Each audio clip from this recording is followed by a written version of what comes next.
call. Chris speaking. Hello, Chris, it's Jim. I just missed the call, sorry.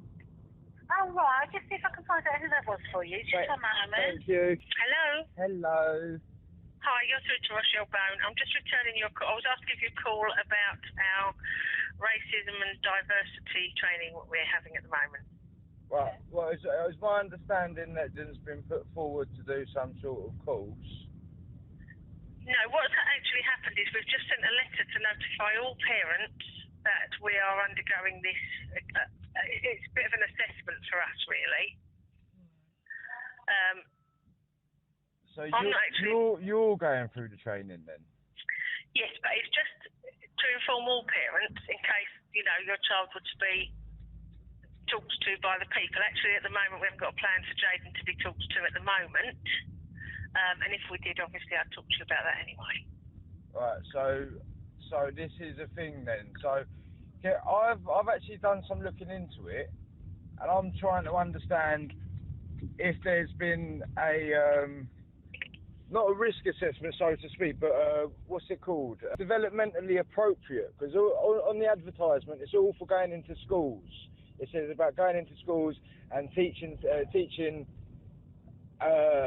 teachers about racial literacy.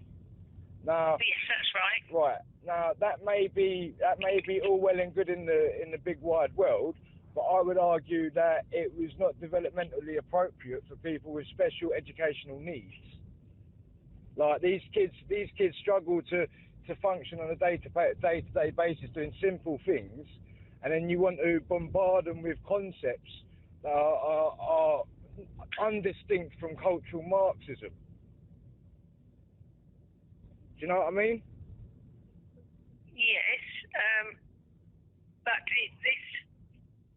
So you're going. What my thing is? The point is, right? You're going to. The whole point in this consultancy and taking on this firm is for your school to be, rather than being race neutral, you want everyone to be race conscious and teach the children that race is part of their identity. Children that are malleable and that take what adults say seriously, take it to heart. Children that think no way about the colour of their friend's skin, you're going to sit down and then teach them that their skin is a fundamental, their skin colour is a fundamental part of their identity. No, I don't think that's what That's we're what going it to says teach on them. the I think what we're website. doing. That's what it says on the website, though. Of this I think what we're doing is we're trying to make sure that our literacy around communication about race is appropriate. Can you even define race for me? Can I define race for you? Well, yes, it's your part of your, you know, your history and your heritage. Sorry, no. Have you got like a definition for what race is? When they're talking about race literacy, what does race mean in that context? It means Is it someone's ethnicity? Is it someone's ethnicity? No, it's to do with ethnicity as well. Yes. So what if that is a tenet or a facet of it? What is race then? So are you asking me because you don't know and you'd like to come in and discuss it? Well, I want to know what your understanding, what you're teaching other children about it is. That's what because fundamentally, if you look at the etymology of race comes from the Norse word of running water. Yes, race means to run. It's to partake in a sporting activity. That's what a race is. Yes, so this talk of race, I don't know, all this division, teaching children to be race conscious about colours of skin and that it's a fundamental part of their identity. I am opposed to this ideology. Fundamentally, this is Marxism. This is identity politics and Marxism. They should not be teaching malleable, feeble minds, basically.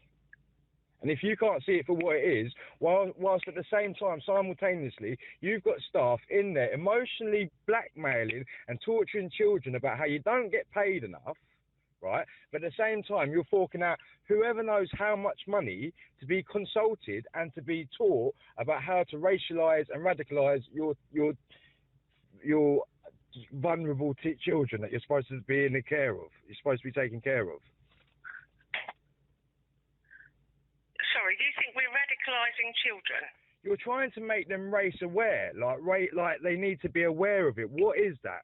If children don't care about that, children are friends with their friends. They don't realise stuff like that. It's adults that have prejudice and problems, and now you're trying to force it on malleable, vulnerable children. Do you not understand that? I understand what you're saying, but no, that's not our rationale, if you like. Well, I think you would do well to just perhaps think about what is actually going on. Think about the children and think about their developmental stages and where they are in their life and whether they need the extra stress and nonsense which fundamentally comes out of leftist politics, which has no place in the schoolroom. It's critical race theory that you are trying to teach children, that you're having taught to you, that you need to then teach to the children. Trying to make, rather than being race neutral, you want to make an environment where you're going to call out racism and you're going to persecute people that you deem to be racist. Children, not people. You're going to persecute and demonise children. Children, not only just children, but vulnerable children that need extra help. I thought we were going to be able to have a sensible conversation, Jim. But this is what it's. Have you read the website? Have you read the website? Have you been on? Have you been on the website? I'm going to finish this phone call now, okay? All right. And when you're in a reasonable frame of mind, we can talk then, okay? Because at the moment you're just shouting at me, not letting me speak. Well, so I'm going I'll make coherent bullet points, and I'll put it in an email.